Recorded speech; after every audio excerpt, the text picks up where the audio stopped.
कि हमारा सपूतों की ये धरती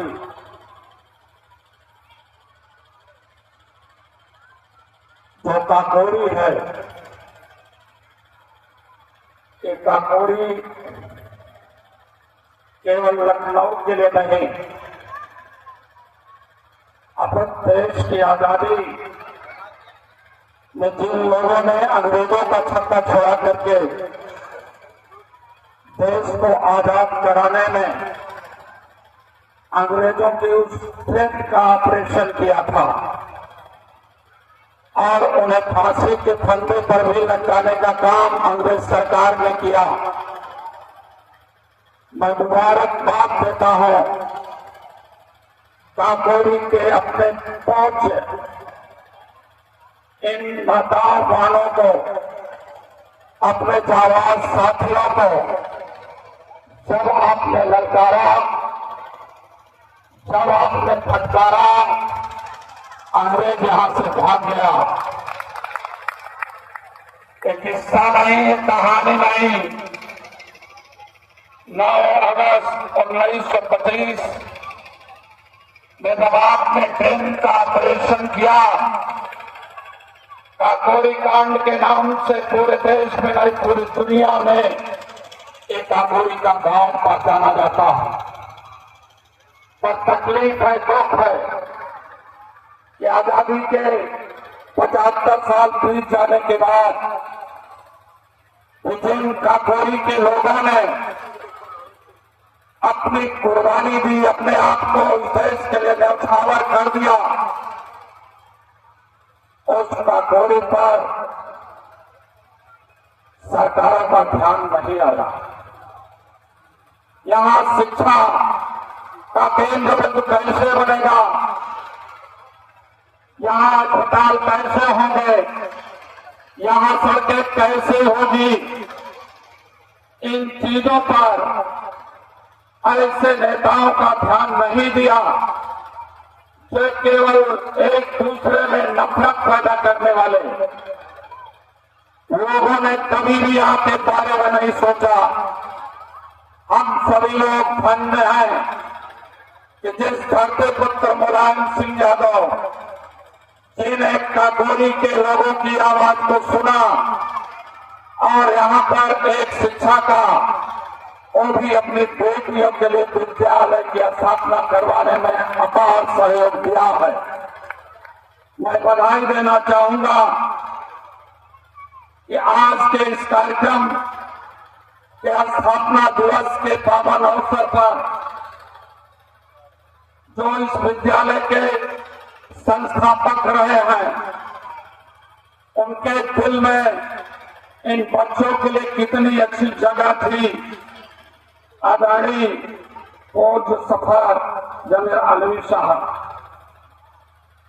उनके न रहने पर हमारी बहन सबाना फातिमा वल्वी को मैं बहुत बहुत मुबारकबाद देता हूं, धन्यवाद देता हूं।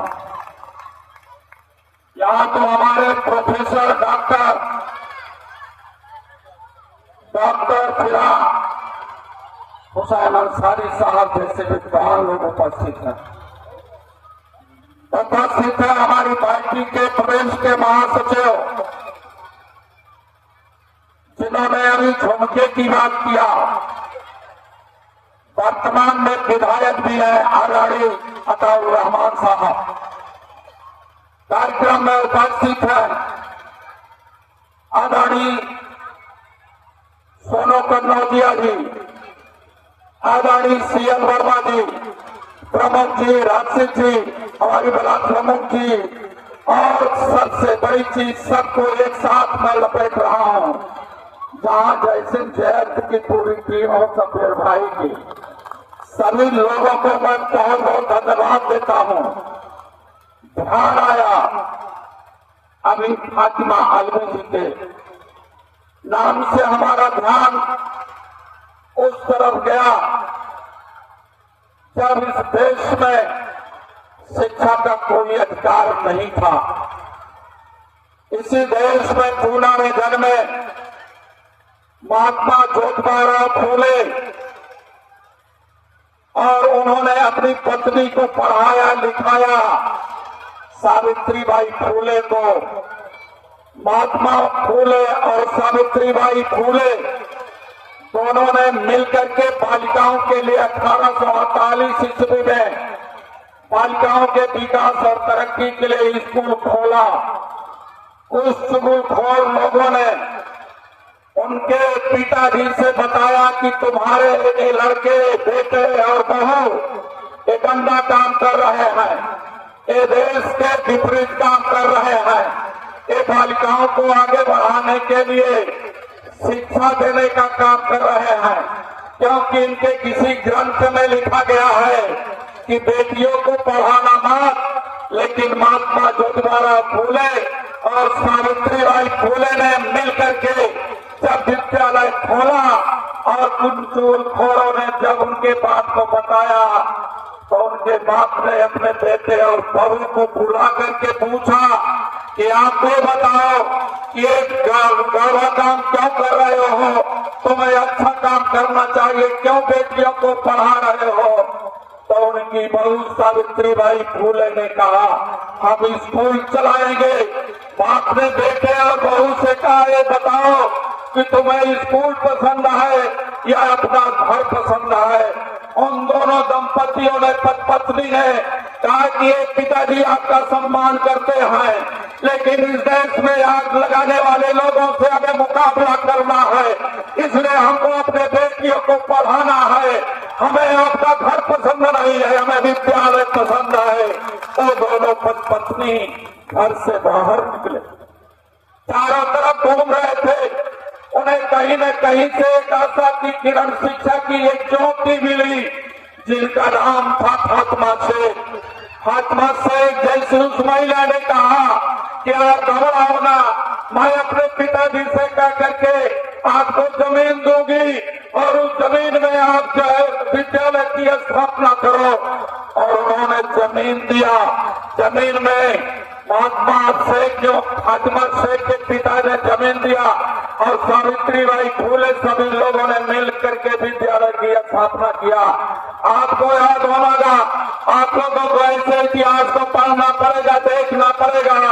जब फातिमा शेख और सावित्रीबाई फूले विद्यालय में अपने बेटियों को पढ़ाने के लिए जा रहे थे तो वही चुगलखोर लोग, वही आतंकी लोग, वही जो आपको शिक्षा नहीं देना चाहते थे उनके ऊपर पत्थर मारते थे, इनके ऊपर गोबर फेंकते थे, उनके ऊपर कीचड़ उठाते थे। मैं तो धन्यवाद देना चाहूंगा कि आज इस कार्यक्रम के माध्यम से फातिमा अलवी जी आपने तो आंदोलन, आपके विचारों का आंदोलन 1848 में चला।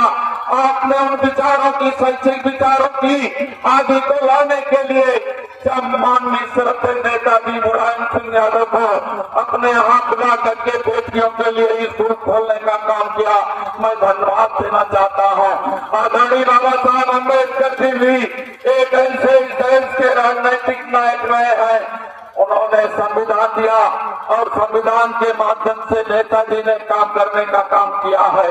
आप बताओ, एक मुख्यमंत्री चुन लेना और उसका नाम बता देना जो बेटियों को आगे बढ़ाने के लिए काम किया हो, जो बेटियों को आगे बढ़ाने के लिए काम किया हो। हमारी चर्चा तो टीवी से भी हो रही थी, हमारे नेता है बेटियों के लिए अगर ये चर्चा अगर ये हुआ है, उनको मुकाम देने का काम किया गया है तो आदरणीय नेताजी धरती पुत्र मुलायम सिंह यादव ने बेटियों के लिए पूरे उत्तर प्रदेश में, यहाँ बैठे हुए हमारे बहुजन सभी नेता लोग हैं, हमें भी ब्लॉक नहीं मालूम है उत्तर प्रदेश में कितने ब्लॉक है। विधानसभा तो मालूम है 403 विधानसभा है। अब हम कल से खोजना शुरू करेंगे कि कितने ब्लॉक उत्तर प्रदेश में है। सभी उत्तर प्रदेश के ब्लॉकों में आदरणीय नेताजी ने अपने बेटियों के लिए इंटर कॉलेज देने का काम किया था। मैं धन्यवाद देना चाहूंगा कि यहाँ के जनता की आवाज है, बेटियों के लिए डिग्री कॉलेज हो जाना चाहिए काकोरी में। मैं आप लोगों को यहीं से ऐलान करके जा रहा हूँ, 2027 में सरकार बना देना, एक डिग्री कॉलेज नहीं। आपकी इलाहाबाद विधानसभा में कई डिग्री कॉलेज बेटियों के लिए खुलेंगे क्योंकि शिक्षा के द्वार को ये मोदी और योगी बंद कर रहे हैं। आप जरा देखो, सोनू कन्नौजिया जी जरा ध्यान दो, इस योगी को वहीं पड़ोस में हम लोग रहते हैं। याद करना सोनू कन्नौजिया जी, याद कर लेना हमारे नेता प्रदेश के उपाध्यक्ष आदरणीय CL वर्मा जी भी इस कार्यक्रम में उपस्थित है, आदरणीय आशीष साहब है, और इधर भरत यादव जी है, तमाम हमारे साथी हैं। योगी ने अभी महिला सशक्तिकरण के नाम पर महिलाएं आगे बढ़े, उनके नाम पर सवाल कर लेना। उत्तर प्रदेश के 9 विश्वविद्यालय ऐसे हैं, डॉक्टर फिदा अंसारी साहब हमारे प्रोफेसर साहब हैं। आप बताओ, फिदा अंसारी साहब से मिलकर के अपना रिजल्ट ले लेना। जब महिला सशक्तिकरण के नाम पर महिलाओं को आगे बात करने का काम किया, तो मैं पूछना चाहता हूं कि 9 विश्वविद्यालय में 9 VC महिलाएं बनाई गई, लेकिन वे VC महिलाएं PDA की नहीं थी, PDA की नहीं थी, कोई भी PDA का उसमें VC नहीं बना। पढ़े लिखे लोगों से मैं पूछना चाहता हूं, आपके देश के विश्वविद्यालय में कितने PDA के प्रोफेसर हैं, पता कर लेना। आपके विश्वविद्यालय में कितने एसोसिएट प्रोफेसर है, पता कर लेना। आप पता कर लेना प्रधानमंत्री मोदी के पीएम कार्यालय में कितने PDA के लोग सेक्रेटरी है। आप पता कर लेना इस योगी के दरबार में जो सेक्रेटरी है वो PDA के लोग हैं कि नहीं है। आदरणीय नेताजी मुलायम सिंह यादव ने एक काम बहुत बड़ा किया था, आपको बता करके जा रहा हूं, अपने लोगों को बताने का भी काम करिएगा कि यहाँ पर काकोरी जैसे गांव उत्तर प्रदेश के तमाम गांव हैं, अनगिनत गांव है, और गांव में तालीम लेने वाला, गांवों में पढ़ने वाला बच्चा बेटा या बेटी वो कभी तहसील का तहसीलदार नहीं बन पाता था, तहसील का SDM नहीं बन पाता था, और इसलिए नहीं बन पाता था कि गांव की पढ़ाई तब से लेकर आजादी से लेकर के आज तक वो हिंदी माध्यम से होती है, और शहरों में पढ़ाई अंग्रेजी माध्यम से होता है। अंग्रेजी माध्यम से लोग ने बेटा और बेटी को पढ़ा लिया और लोक सेवा आयोग की PCS की परीक्षा दे दिया तो कलेक्टर डिप्टी कलेक्टर बन जाता और SDM तहसीलदार बन जाता। लेकिन जब अंग्रेजी पढ़ने वाले लोग पढ़ना शुरू हुए, जो आपने ताकत दिया इन बेटियों को आगे ले जाने के लिए, इन महिलाओं को आगे ले जाने के लिए, गांव के नौजवानों को आगे ले जाने के लिए, आपने उनको मुख्यमंत्री उत्तर प्रदेश का बनाया, तो नेताजी सेक्रेटरी ढूंढने लगे। काम चलाएगा उत्तर प्रदेश सेक्रेटरी लोग चलाते हैं, और जब देखा तो उसमें PDA का मतलब गांव का रहने वाला कोई भी, चाहे वो ब्राह्मण और ठाकुर ही क्यों न रहा हो, PCS नहीं था, क्योंकि परीक्षा अंग्रेजी माध्यम से होती थी। और नेताजी ने क्या किया, उस परीक्षा को जो लोक सेवा आयोग उत्तर प्रदेश का इलाहाबाद में है, उस परीक्षा को अंग्रेजी के साथ साथ हिंदी कर दिया, और हिंदी में पढ़ने वाले लोग जब डिप्टी कलेक्टर बनना शुरू हो गए, जब तहसीलदार बनना शुरू हो गए, योगी और मोदी के पेट में दर्द बढ़ गया है, इनके पेट में दर्द बढ़ गया है कि PDA के लोग तहसीलदार क्यों बन रहे हैं, PDA के लोग SDM क्यों बन रहे हैं। अब दर्द बढ़ाते, रात्रि में उनको दर्द बढ़ गया, उस समय बढ़ गया जब 2024 लोकसभा का चुनाव का रिजल्ट आया। 2024 के लोकसभा के चुनाव में जिस तरह से आप लोगों ने अपने इन बेटे और बेटियों की तरक्की के लिए समाजवादी पार्टी और इंडिया अलायंस के प्रत्याशियों को जिता करके पूरे दुनिया में हलचल मचाने का काम किया, उसी दिन योगी के पेट का दर्द और बढ़ गया, और जितना दर्द रहा उसे डर हो गया PDA के लोगों से, और उसने कहा कि मिल्कीपुर का चुनाव अयोध्या में नहीं होगा, 9 जगहों का हो जाएगा, 1 जगह का नहीं होगा। उसे डर था मोदी जी से, मोदी जी ने हड़काया चमकाया, हे योगी तूने उत्तर प्रदेश से मेरा प्रधानमंत्री बनने के रास्ते को बंद कर दिया। योगी डरे थे मोदी से, और मोदी जब डाटा और फटकारा तो उत्तर प्रदेश के मुख्यमंत्री पार्टी ने कहा कि अब तो हम ऐसे नहीं जीतेंगे। 13 तारीख का चुनाव था, हमारे अपने जाबाज लोगों ने माननीय राष्ट्रीय अध्यक्ष अखिलेश यादव के नेतृत्व में 9 विधानसभाएं 13 तारीख को जीतने जा रहे थे, लेकिन उत्तर प्रदेश का बेईमान मुख्यमंत्री पिस्तौल के बल पर वोट रोका। आपने मीरापुर में देखा, आपने कुंदरकी में देखा, इनकी पिस्तौल के नोक पर हमारी बेटियों को, महिलाओं को वोट देने से रोकने का काम किया। इसलिए हमें आपको पूछना है कि बाबा साहब डॉक्टर अम्बेडकर का संविधान क्या कहता है। हमें आपको पूछना है वो लोकतंत्र में जो हमारे वोट के माध्यम से राजा बनने का काम किया करते हैं, पूछ लेना महिलाओं को जब पिस्तौल दिखाने का काम किया, जब महिलाओं की आजादी के लिए उन्होंने त्रिस्तरीय पंचायत के चुनाव में रिजर्वेशन दिया कि हमारी महिला बहनें भी प्रधान बने, ओबीडीसी बने, ब्लॉक के ब्लॉक प्रमुख बने, जिला पंचायत सदस्य बने और जिला पंचायत सदस्य के बाद जिला पंचायत अध्यक्ष बने। कि हमारी महिला बहनें जब ब्लॉक प्रमुख का नामांकन करने के लिए जाती हैं तो महाभारत में जैसे द्रौपदी का चीरहरण हुआ, उसी प्रकार से हमारी बहनों का चीरहरण ये युद्ध जैसे लोग कराने का काम कर रहे हैं। इसलिए हमें आपको बिल्कुल भाईचारे के साथ, अपने प्रेम और मोहब्बत के साथ जिस तरह से 2024 के चुनाव में आपने अपनी बलवती भावना से जिताने का काम किया है, मैं समझता हूं कि भारतीय जनता पार्टी हमारे जाति फासले को दूरी में तब्दील करना चाहती है, नफरत करने के माध्यम से। हम जानते हैं कि धार्मिक मतभेदों के माध्यम से हम लोगों के साथ छलावा करना चाहते हैं, लेकिन साथियों डटे रहना ये हिंदू मुसलमान को करेंगे, मंदिर मस्जिद को करेंगे। हो सकता है कि आपको कलेक्टर बनने के लिए, हो सकता है कि आपको एसडीएम और लेखपाल बनने के लिए, हो सकता है कि आपको तहसीलदार, दरोगा और सिपाही बनने के लिए ये भारतीय जनता पार्टी दंगा करा सकती है, अपने लोगों को कह करके वो बम विस्फोट करा सकती है। ऐसे बम विस्फोट वालों को, धार्मिक उन्माद पैदा करने वाले लोगों से सावधान हो जाना। और आज इस फातिमा अलवी जी के विद्यालय में मैं जरूर को धन्यवाद देता हूँ कि आप संकल्प लेकर के जाए। यहाँ कोई हिंदू और मुसलमान का मामला नहीं है, ये कहते हैं कि हिंदू खतरे में है। मैं आपको बताना चाहता हूँ यहाँ का हिंदू खतरे में नहीं है। अगर खतरे में कोई है तो योगी और मोदी खतरे में है, क्योंकि उनकी कुर्सी जाने वाली है। इसलिए उनकी कुर्सी से हटा देना और अपने महबूब नेता जो इस देश में सामाजिक न्याय की लड़ाई के बुलंद आवाज है, जो उसके बड़े पैरोकार है, और सामाजिक न्याय तब तक नहीं मिल पाएगा जब तक जाति जनगणना नहीं हो पाएगी।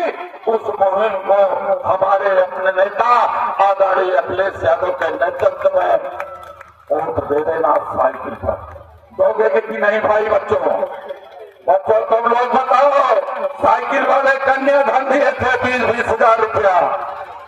2007 से पहले कन्या विद्या धन दिया। आगे बेटियों आप लोग सरकार बना लेना, और सरकार बना लेने के बाद कन्या विद्या धन जो 20,000 दिया गया था वो 30,000 के रुपए के रूप में आप लोगों को मिलेगा। 20,000 रुपए को 30,000 मिलेगा। ये हमारी जो मावाने है गाँव में खेतों और खलिहानों में काम करती है, इनको आदरणीय राष्ट्रीय अध्यक्ष जी ने जब मुख्यमंत्री थे 500 रुपए का समाजवादी पेंशन देने का काम किया। भारतीय जनता पार्टी ने इसको बंद कर दिया। 2027 में सरकार बना लेना, 500 रुपए को 2027 से एक महीने में 2,000 आपके खाते में आएगा। और ये 2,000 रुपया जब आपके खाते में आ जाएगा, पूरे साल भर में 24,000 रुपया हो गया। तो 24,000 रुपए से अपने बच्चों को तालीम दे देना, अच्छी पढ़ाई करवा देना, और अच्छी पढ़ाई करवा करके इनको भी दरोगा और सिपाही बनाने के लिए, इनको भी तहसीलदार और एसडीएम बनाने के लिए, इनको भी जज कलेक्टर बनाने के लिए, क्योंकि भारतीय जनता पार्टी का मनसौदा है, उसका एक बड़ा विचार है और इसकी बड़ी सोच है कि आप कितनी भी परीक्षा देते रहो, इनकी सरकार में कोई परीक्षा पास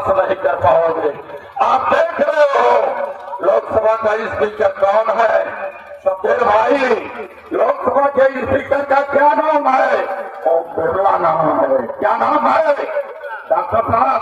यही तो नाम है ना भाई, ओम बिरला नाम ही है ना, इसलिए ओम बिरला जैसे लोगों से सवाल करना पड़ेगा। अब बताओ ओम बिरला, तुम्हारी बेटी अंजलि बिरला बिना धार वाले IAS कैसे बन गई? ये सवाल आप लोगों को करना होगा। अपने मुंह को खोलो, आवाज बुलंद करो और दावे के साथ मैं कहता हूं कि चाहे जितनी परीक्षाएं करा ले, ये पेपर लीक हो जाते हैं, पेपर आउट हो जाते हैं। आपकी अपनी भी सरकार थी, कभी पेपर लीक नहीं हुआ। इसलिए पेपर लीक होने वाले लोगों से और बिना फार्म के कलेक्टर बनाने वालों से सबक ले लेना और 2027 में अपने महबूब नेता के लिए साइकिल चला देना और साइकिल के निशान की बटन दबा देना। आप लोग दबाओगे इस विद्यालय के और दिवसों के संकल्प तो ये हमारी मांग है। इधर है, आप लोग बताओ भाई, साइकिल पर बटन दबेगी ना? दबेगी पूरी तरह से। बहुत बहुत धन्यवाद। बेटियां भी और जोर से हाथ उठाओ, ऊपर से फोटो खिंचवा ले। और उठाओ फोटो खींचो भाई। मैं माननीय राष्ट्रीय अध्यक्ष को बता दो कि हमारी बेटी कन्या धन पाने के लिए, बढ़िया पढ़ाई पढ़ने के लिए अपने माता पिता से कहेंगे, अपने रिश्तेदारों से कहेंगे, साइकिल चलेगा और देश का संविधान बचेगा।